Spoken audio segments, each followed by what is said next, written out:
You may have noticed why I wrote Dawn of the Beast in my description. Maybe because chapter 7 isn't so different. Chapter 7, Dawn of the Dragon. If anyone caught that, you're smart. Tom, Elenna, Silver, and Storm cleared the forest at the end of the first day and were now traveling across rocky ground. They had been traveling without rest for 2 days and 2 nights, desperately tired. They camped out last night. They'd all sleep heavily, apart from Silver, that's the wolf's name, who had kept an ear out for danger. Dawn of the Dragon. Ferno, yes! Ferno, get over here! Don't need to beat you up. I can't believe a lot of people, older people in town, fails while this kid actually maybe does it. I don't know.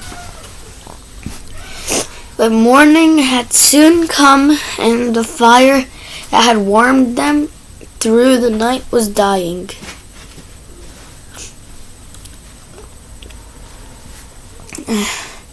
Tom opened the map and studied it. Let me look, cried Elenna, running to kneel next to Tom. Ever since he had first shown her the magical map, Elenna had been fascinated by it. We're very close to Ferno's mountain right now, he said. I reckon the winding river should be anything but near here. But I haven't seen anything.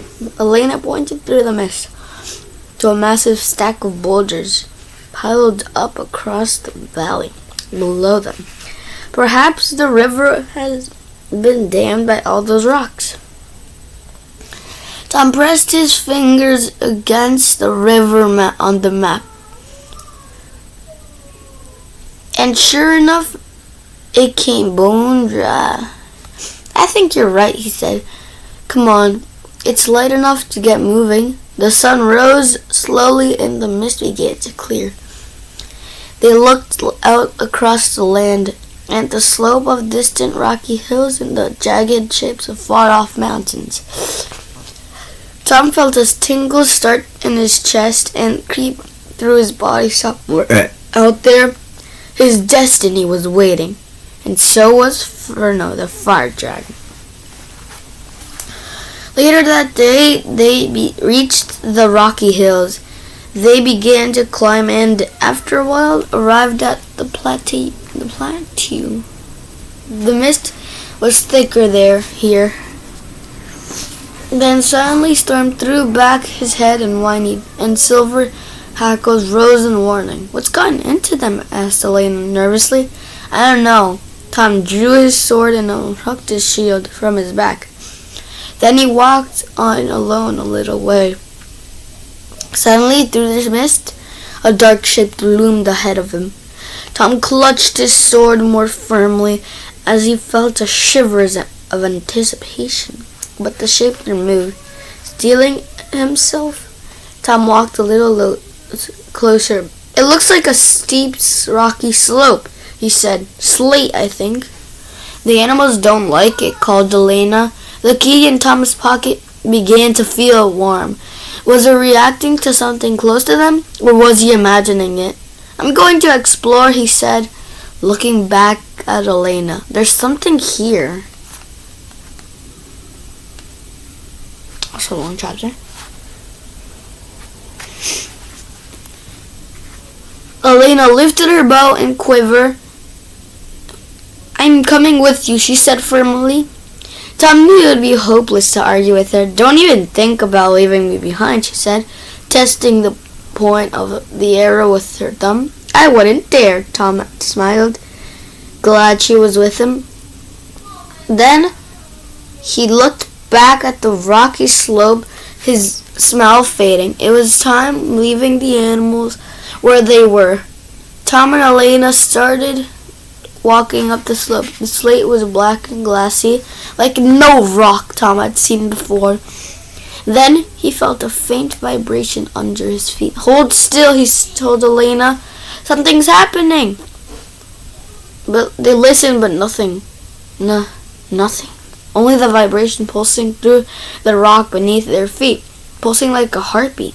Tom crouched to take a closer look at the slates. They seemed to shine like dark scales. Scales? Back, Tom shouted. Get back to the animals, to the real hill. Elenna stared at him. What do you mean, the real hill? This isn't slate, Tom cried, grabbing hold of her hand and pulling it along after him. It's dragon skin. Suddenly a terrifying roar rang out around them. Beneath their feet, the ground shifted. They threw themselves off the slope and down the plateau where Storm and Silver had been pacing anxiously. The wolf howled while the horse skittered backwards. Tom had never been so frightened in all his life. What are we going to do? Elenna shouted. Shall we run? Clutching his shield tightly. Tom tried to think he was on a quest for the king. He couldn't run away now. But before Tom could reply, the beast began to rise up from the rocky surface. Up and up. That's right. Nice. Nice.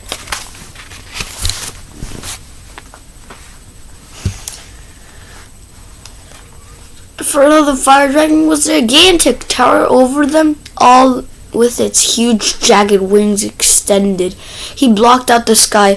His head was coal black and spiky, and tight around his neck was the enchanted collar held him placed by a golden lock that glowed with a strange magical light. Tom gasped. So this was what a beast looked like? Ferno was as big as a mountain. What chance did a boy have against such a brute? 100% chance, my man. You have to fight a beast. One Punch Man power. But as he looked at Elenna standing beside him, bravely clutching her bow and arrow, and as he thought of his friends and family back in Arano, he knew that however slim his chances, they were worth taking. Well, there's blood in my veins, he vowed, and for the king and my father, I'll see this through. Just saying the words immediately made him feel braver. Tom stared up at the dragon as it swung its head to and fro above him. We must get that collar off, he said. That's what is controlling him and making him evil. If we can do that, Ferno will go back to protecting the kingdom instead of destroying it. Elenna clutched hold of Silver for comfort. But how will we ever reach the collar? She asked. Slowly the dragon lowered his head, sniffing the air, his eyes bright and blood red. His dreadful gaze fell on them. Tom stared deep into the beast's eyes, mesmerized, and saw himself reflected back in the huge people. Ferno was so close, Tom could feel the heat of the dragon's breath on his face. The seconds pulsed by slowly. Then Tom snapped out of his trance. With a gulp, he brandished his sword and stood his ground. Ferno reacted quickly. Uncoiling the huge forked tail, the dragon lashed it out like a deadly whip. But before it could knock Elenna and Tom off their feet, Silver bravely pounced and snapped his teeth into the scaly flesh at the thin tip of Ferno's tail with a roar. With a roar?